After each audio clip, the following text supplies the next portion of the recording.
Pemirsa NASA tercinta di seluruh Nusantara, kita sedang berada di sebuah kebun kakao milik sebuah perusahaan besar swasta, tepatnya di Desa Kota Parit, Kecamatan Selesai, Kabupaten Langkat, Provinsi Sumatera Utara.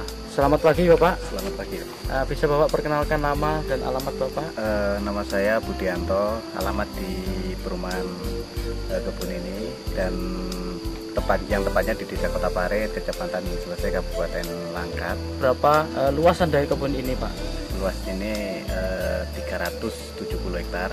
Umurnya itu variasi antara 15 sampai 20 tahun, tapi yang banyak di 20 tahunnya. Jenisnya yang dipakai adalah jenis Cirolo dan Forastero. Sudah menggunakan produk NASA? Sudah. Apa saja Pak? Yang digunakan di sini adalah NASA sama Hormonic. Saya gunakan dengan spot. Untuk dosisnya?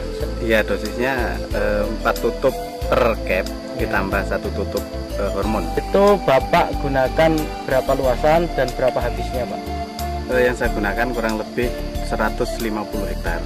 Nah, itu menggunakan 200 pasang per bulan. Kemudian untuk luasan 370 hektar ini sudah menggunakan produk NASA, itu berapa blok Pak? Saya coba sudah kurang lebih 60% dari luasan itu sudah menggunakan produk NASA. Tapi saya aplikasikan mulai bulan Januari tahun 2005. Untuk intervalnya Pak, interval pemupukan NASA yang Bapak lakukan untuk kebun ini, itu bagaimana Pak? Iya, jadi kita sesuaikan dengan tren produksi yang ada di Sumatera Utara. Itu tren produksi pada bulan Agustus sampai dengan bulan Maret, sehingga saya gunakan pas musim bunga di bulan Februari sama Maret untuk merangsang bunga di situ, dan aplikasi kedua nanti di bulan September Oktober ini untuk semester 1 tahun depannya. Selain pupuk dari NASA, Bapak masih juga menggunakan pupuk kimianya Pak ya? Masih. Biasanya itu dalam 1 tahun itu Bapak menggunakan untuk per pokok berapa Pak? Itu sesuai dengan rekomendasi. Kita memang melakukan rekomendasi tiap 2 tahun sekali. Jadi untuk urea itu 600 gram yang diaplikasikan 2 kali. SP sama KCL masing-masing 100 gram juga diaplikasikan setahun 2 kali. Kemudian kalau dilihat Pak ya, tanaman di sini jarak tanamnya berapa ini Pak? Ini memang bekas tanaman karet yang ditanami di bawahnya dengan cara nanam biji atau yang dikenal dengan seed head stick. Jadi jaraknya itu variasi, ada yang 1-2, ada yang 2-4. Dengan kerapatan pohon, kalau yang tanaman rapat gini sampai 1.500. Tapi yang untuk ukuran 24 sekarang rata-rata populasi tinggal kurang lebih 800 pohon per hektar. Kemudian dilihat dari naungan Pak, kayaknya di sini juga lumayan cukup banyak naungan. Ini kira-kira apa saja ini Pak pohon naungan di sini nih Pak? Ya, ini kita untuk naungan coklatnya yang pokok itu menggunakan Gliricidae, tapi untuk buffer untuk angin itu menggunakan mahoni. Nah, untuk kebun ini Pak, secara budidaya juga dilakukan pemangkasan Pak ya? Oh iya, itu memang wajib. Nah, kira-kira itu bulan apa Pak itu kalau dilakukan pemangkasan itu Pak? Ya, sama sesuai dengan tren produksi, yaitu untuk merangsang bunga yang di bulan Maret, April, Mei itu kita harus pangkas di bulan 2, dan untuk pembungaan di bulan 9 atau 10 itu kita harus pangkas mulai bulan 8 sama 9. Untuk teorinya pangkas Pak? Pada prinsipnya yang penting di situ adalah penyinaran bisa masuk, sehingga cabang-cabang kayak cabang air, cabang kering, dan cabangnya kena penyakit itu harus dipotong. Dan yang penting lagi adalah tanaman yang udah tinggi itu harus ditoping. Setelah Bapak menggunakan produk dari NASA ini Pak, apa yang Bapak rasakan atau yang Bapak lihat perkembangan dari tanaman atau kebun coklat Bapak ini Pak? Dari segi pertumbuhan vegetatifnya dari daun memang ya cukup menggembirakan, yaitu cukup subur, dan dari bunga-bunga yang mentil yang muncul, jadi itu juga kenaikan produksi. Dari tahun sebelumnya itu ada kenaikan kurang lebih 20%. 20% ya Pak kenaikannya ya, iya, dari tahun lalu. Kemudian yang lain Pak, Bapak sudah menggunakan produk NASA dari pupuknya. Nah, kemudian untuk agensi hayatinya, Bapak sudah menggunakan belum Pak? Sudah kita coba beberapa blok untuk persiapan jangka panjang, tapi masih diamati untuk perkembangan tingkat serangan hama dan penyakit yang ada di sini. Jadi belum bisa Bapak sampaikan di sini ya? Belum. Ya, pakai apa Pak ininya? Untuk perkembangan Phytophthora jamur itu menggunakan Bio, dan untuk hama saya coba dengan menggunakan Pestona yang saya campur dengan Aero. Pada buahnya itu ada perubahan secara kualitas atau tidak, Pak?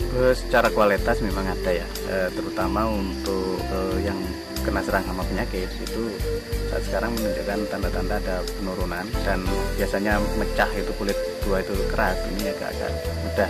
Dan yang menggembirakan lagi itu dari rendemen itu ada kenaikan, itu biasanya itu 33 sampai dengan 35, ini bisa ke 37-38%. Pemirsa Nasa, di sini Bapak Budianto selaku manajer di sebuah kebun kakao ini, beliau juga sebagai manajer di processing atau di pabrik dari pengolahan kakao. Bagaimana prosesnya kemudian sampai akhir, termasuk dalam fermentasi dan rendemennya, Pak? Setelah buah dipanen dari lapangan, itu siang hari atau sore hari tergantung dari siapnya panen, itu diangkut ke pabrik.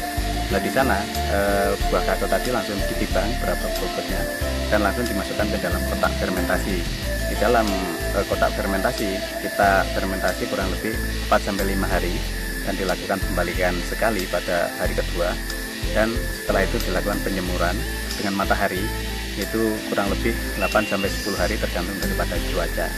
Dan setelah itu kalau biji sudah kering dimasukkan ke dalam gudang dan disortasi, yaitu untuk menentukan kualitas biji, untuk menentukan grade A atau B dan sebagainya, baru dilakukan pemakingan. Dari pemakingan itu sudah ada yang menerima, Pak ya, ataupun ini sudah terikat kontrak atau demikian, Pak ya? Ya betul, jadi ini sudah kontrak, tinggal menentukan jadwal kapan waktu pengirimannya. Ya, dalam sortasi, Pak ya, kualitas dari biji kakao ini, Bapak bisa jelaskan kualitas A, B, C-nya? Jadi untuk grade A itu yaitu di bawah 100 biji per 100 gram, 100 sampai dengan 110 itu masuk grade B, dan di atas 110 sampai ke atas itu masuk grade C, dan di atas 120 itu masuk GC. Dari sini kami ingin Bapak menyampaikan pesan dan kesan untuk pemirsa Nasa di seluruh Nusantara. Jadi harapan saya untuk masyarakat di Indonesia tidak usah ragu lagi untuk menggunakan produk Nasa, karena sudah terbukti saya sendiri untuk di perkebunan ini dengan menggunakan produk Nasa ada optimalisasi produksi yang tadinya itu turun seiring dengan umur, dengan menggunakan Nasa bisa optimal lagi sesuai dengan standar, sehingga ya termasuk di kebun kami ada kenaikan kurang lebih 20%. Demikianlah pemirsa Nasa tercinta di seluruh Nusantara, dengan penggunaan produk Nasa ternyata hasil dari kebun kakao milik perusahaan swasta ini berhasil meningkat dengan cukup luar biasa, yaitu peningkatan 20% dibandingkan sebelum menggunakan produk Nasa, dan secara kualitas baik itu rendemen maupun grade-nya pun dapat ditingkatkan, sehingga penggunaan produk Nasa ini mampu meningkatkan harga jual dari kakao. Demikian tim liputan Nasa dari Sumatera Utara, reporter Syahria Reza dan kameramen Adi Nugroho melaporkan. Salam Nasa.